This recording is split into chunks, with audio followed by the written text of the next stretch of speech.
The clock struck 12:05 p.m. Greater Manchester Police stormed a quiet flat in Stalybridge. Inside, two young mothers sat on the floor, surrounded by digital scales, blades, snap bags, and more than a kilo of cocaine worth £123,000. Neither resisted. Neither spoke. Just silence, and the end of a carefully hidden operation. But how did a simple plan for lunch between friends lead to a scene like this? Two ordinary women, no gangs behind them, no flashy lifestyle, just a quiet flat holding one of the largest single seizures of crack cocaine in the town's history. Right now, this is just one case. But it could happen in your own neighborhood without you ever noticing. If you don't want to be the last to know how close these stories hit subscribe. And if you think you can walk away without subscribing, at least explain why in the comments, because silence only helps the criminals stay hidden. Courtney Larkin was just 25. On paper, her life should have been beginning, but in reality, much of it was already unraveling. She was a single mother of two children, but in the months before her arrest, both had been taken into care. Official records confirmed that she had lost custody, leaving her trying to rebuild from the ground up. She moved back in with her father in Stalybridge and tried to reconnect with her 9-year-old son. But behind closed doors, things were fractured. Her legal representatives later told the court she had suffered trauma, battled mental health issues, and turned to cocaine as a way of coping. Her addiction wasn't just a private struggle, it became the doorway into something larger. Public court documents describe how she went from user to dealer, structuring her own supply line with no network above her. To outsiders, she was a quiet young woman trying to find her footing again. In reality, she was laying the groundwork for a Class A operation. And then there was Ellie Morton. Just 21 at the time, she was raising a 2-year-old daughter of her own. Her life looked ordinary, even stable. She split childcare with the help of her parents, her mother an NHS nurse, her father a firefighter. She worked part-time shifts as a cleaner at the Hollywood Bowl in Ashton, earning what she could while living at home. She had no criminal record, no known history with drugs, and no indication she was involved in anything beyond work and parenting. Two women. Two different paths. One carrying the weight of addiction and loss. The other living quietly, with family around her. Yet their lives were about to collide in a way neither could have imagined. But here's the unsettling truth, cases like this don't start with gangs in balaclavas or luxury cars roaring through estates. They start quietly. They start with ordinary people, neighbors, co-workers, even friends, making choices that ripple far beyond themselves. Court records paint a clear picture of how Courtney Larkin crossed the line. What began as a personal addiction slowly became something structured, deliberate, and profitable. Evidence later presented in Manchester Crown Court showed that between the 8th of April and the 6th of May 2022, she operated a dedicated drugs line from her own mobile phone. This wasn't a case of borrowing someone else's supply or working under a gang's control. Investigators confirmed she had set it up herself. Texts recovered from her phone revealed arrangements for sales, messages from repeat customers, and delivery instructions. Location data placed her at drop-off points. She wasn't just a middle link, she was sourcing, cutting, and portioning cocaine, and then coordinating handovers. Officers who later examined the case described her methods as structured and consistent. She handled everything: the scales, the snap bags, and the vehicle she used to deliver. By the time police closed in, she had already moved thousands of pounds worth of Class A drugs in less than a month. But there was no glamour. Unlike the drug baron splashed across headlines, Larkin lived quietly. No designer cars, no expensive watches, no luxury flats. Just a modest life in Stalybridge, masking an illegal trade that was spreading misery far beyond her doorstep. Meanwhile, Ellie Morton was living a very different story. Still only 21, she had no record of involvement in crime.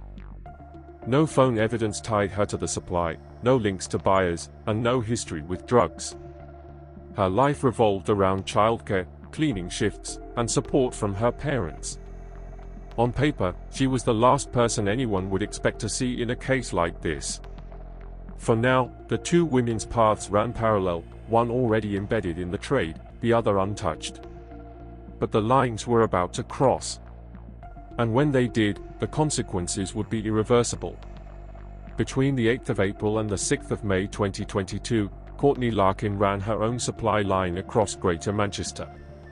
For just under a month, she coordinated sales of crack cocaine through her mobile phone, arranging handovers, responding to buyers, and managing deliveries herself. Evidence presented later in court showed how tightly she kept control.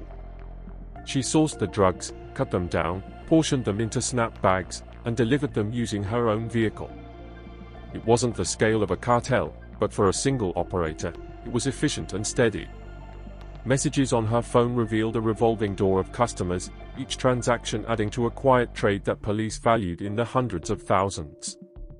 And all of it was hidden in plain sight. To her neighbors, she was just another young woman trying to rebuild her life. To the police, she was now a target of interest. Intelligence officers were already watching, mapping patterns in her movements, and gathering evidence from surveillance. They knew something bigger was happening inside that flat on Stoneclough Terrace. But what Larkin didn't know was that the walls were already closing in. As she prepared her next delivery, police were preparing something else, an unannounced visit that would change everything. If you think this ends with a quiet arrest, you're wrong. Lives collapse in seconds, and the same could be true for people around you. Subscribe now, so you never miss how fast these stories unfold. And if you won't subscribe, at least admit in the comments why you'd rather look away. Inside the Stalybridge flat, the scale of the operation was impossible to ignore. On the floor, 37 wraps of cocaine, already cut, weighed, and packaged for sale. Scattered nearby are digital scales, snap bags, and razor blades, the silent tools of a trade carried out behind closed doors. But the most damning find was tucked away in an ordinary Aldi carrier bag. Inside was more than 1.1 kilograms of crack cocaine, a stash with a street value exceeding £123,000. It wasn't a side hustle. It wasn't survival money. It was a stockpile that showed Courtney Larkin wasn't just dealing, she was running a structured, well-supplied line. And then came the twist. Ellie Morton walked through the door. By her own account, she was there for something as ordinary as a lift. But instead of leaving, she stayed. Police would later testify that she joined in, helping to pack the cocaine, hands moving over the same tools and wraps that tied Larkin to the trade. That single decision was enough to bind her fate. She had no previous record, no string of messages linking her to customers, and no evidence of long-term involvement. But in that room, in that moment, everything changed. Because just days later, on May 6, 2022, Greater Manchester Police made their move. At precisely 12:05 p.m., the door burst open. Officers flooded the flat, weapons drawn, orders sharp and immediate. What they found was laid out in plain sight: the drugs, the cutting tools, the scales, the wraps, and the two women caught in the middle of it all. Both were arrested on the spot.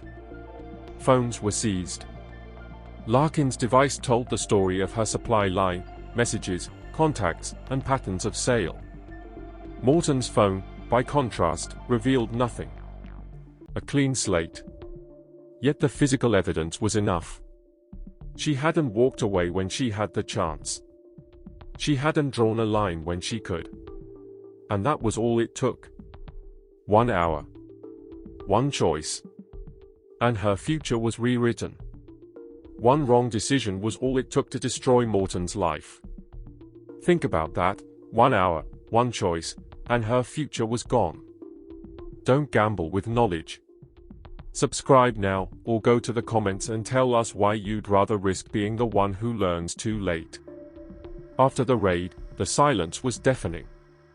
Both women were led out of the Stalybridge flat in handcuffs, taken into custody, and booked under suspicion of dealing Class A drugs. At the station, they were placed in separate interview rooms. When detectives pressed for answers, asking how the cocaine was sourced, who it was destined for, and why such large quantities were in their possession, both chose the same response: no comment. But silence could not erase the evidence. The 37 individual wraps, the scales, the blades, and the Aldi bag packed with over a kilo of crack cocaine, all of it painted a picture that spoke louder than anything they could say. In the weeks that followed, the Crown Prosecution Service built its case.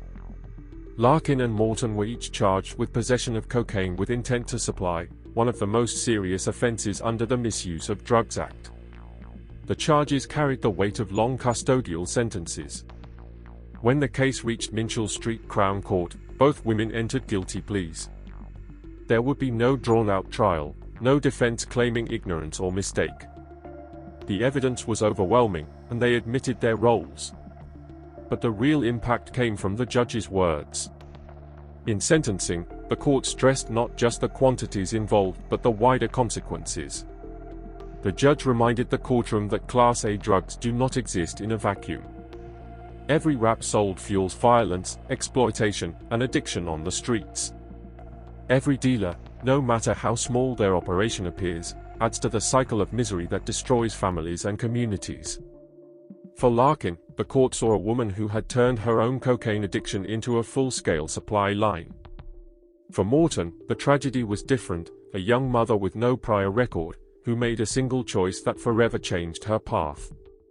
And in that contrast lay the real twist: two women from ordinary backgrounds, standing side by side in the dock, united not by friendship or loyalty, but by evidence, guilt, and the fall that came with it.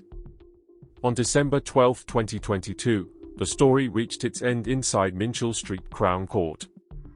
The judge handed down two very different sentences, reflecting the stark difference in roles and responsibility. For Courtney Larkin, the architect of the operation, there was no escape from prison. She was sentenced to 4 years and 11 months behind bars. The court highlighted her central role: her addiction had evolved into a business, her supply line carefully managed, and her decisions deliberate. For Ellie Morton, the punishment was less severe but no less life-altering. The court recognized her limited role and lack of prior record. She received a 2-year suspended sentence, with strict conditions: 150 hours of unpaid work, 25 rehabilitation days, a nightly curfew, and an electronic tag to enforce it. She walked out of court that day, but her freedom was bound by restrictions that would shadow her for years. Neither woman left the courtroom unscathed. Their names are now etched in court records, their reputations stripped, and their futures narrowed. Not by violence. Not by luxury cars, gangs, or lavish cash. But by choices, ordinary choices that spiraled into extraordinary consequences. And that is the legacy of the Stalybridge flat.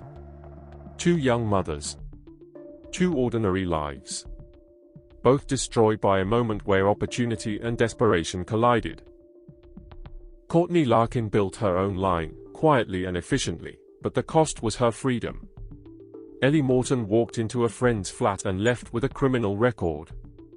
2 ordinary lives, forever changed by one extraordinary raid. Do you think the sentences truly reflected their roles, or did the system get it wrong? Drop your thoughts in the comments. And if you want more stories of how ordinary people get pulled into extraordinary crimes, make sure to subscribe and turn on notifications. You won't want to miss what's coming next.